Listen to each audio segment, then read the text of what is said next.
Hey, In2Picklers, in this video we're going to give you our breakdown and analysis of the point that we had given to you previously for you to analyze.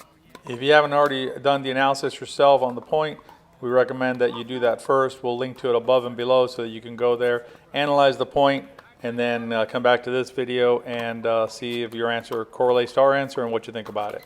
In this match we're watching four very experienced players. All four of these players are excellent players. We have Ted Meyer and Gary Miller on the other side. Ted's in white and Gary's in black. On this side we have Jim Hoggett in white and Steve Butler in the blue. We're going to be focusing primarily on the play of Jim and Steve on this side, but also we'll make some commentary on Ted and Gary's play on the other side. As always, no criticism of the players is intended. We appreciate their efforts on the court, and I would be remiss not to thank Rick Johnson for allowing us to use this footage. If you're interested in learning more about critical skills analysis in a small online setting that's interactive, check out our In2Pickle online academy. I'll put a link above and below so that you can check that out and see if that'll work for you. Before we get into the weeds of the point breakdown, let's watch the point more as spectators. What you're going to see is just a really well-played point, generally speaking, between four very experienced and good players. Some good movement, some good neutralization of the advantage of the return team. Everybody's up the no volley zone or non-volley zone and playing their point, and just a well-played point overall. What's the difference in these kind of matches and these kind of games where the play is competitively tight are the small things. Little tiny errors can make a difference between winning and losing.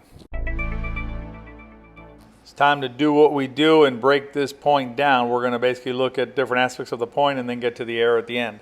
Good deep serve here by Ted. Nice deep ball. The return could have been a little deeper. It might have been because of Ted's the depth of Ted's serve, or also wind conditions. I'm not sure what they were that day. This is a really good spot for Ted's third shot. You can see Steve in the blue is not yet set at the time of the fourth shot, so a really good spot there. At this point in the rally, it's a 50-50 point or 50-50 rally. This is what you want when you're on the serve team. You want to get to 50-50. That allows you to then hopefully win enough points at 50-50 to win the game. This is a really good dinking contest between these two teams. The team on the other side, so Ted and Gary, appear to be more in control of the dinking. They appear to be a little more aggressive, a little more assertive. They have a little more on these dinks. The off and or middle dink here is what solves the riddle. A lot of times the middle dink will allow you to solve the riddle, particularly when you stress the other team. We're going to go back to the dinking.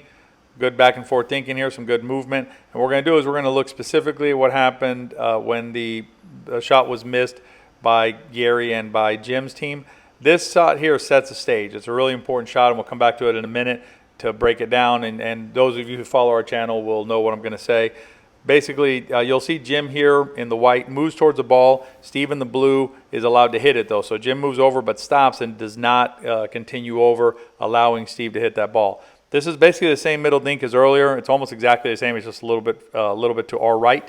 Again, Jim moves over to hit it. This time, however, Jim doesn't stop. He reaches across and then results in a dink hitting the net. What we're going to do now is we're going to break down one of our favorite rules here at In2Pickle, which is to respect the X. First, we're going to define the X, which is there's an X here between the black shirt, which is Gary, and Steve in the blue, and then there's an X-axis between Ted in the white and Jim in the white. So generally the players at the other end of the X-axis from the player opposite them should hit the balls coming across the X or coming through the X. That's what we call respecting the X. In this first shot, you can see that the X is respected by Jim and Steve, and they basically hit a perfectly fine dink, no problems. Second time, it's basically the same X again a little more to the right, but from my vantage point. This time, however, the X is broken. Jim reaches across the X, reaches across his body, breaks it. What you got to understand the X is you want to see that here that Steve in the blue has a better angle. His paddle has a better angle relative to his body. Jim is reaching out a little farther. You can also tell that the ball is going to come into Steve's paddle. It's going away from Jim's paddle. So it's just a harder shot when the ball is going away from you than the ball is coming into you.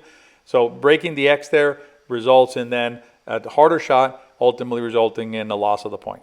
Make sure you follow our Project 4.0 for more videos like this. And if you're interested in checking out our In2Pickle Academy online clinics, send us an email, Lori@in2pickle.com. Good luck out there.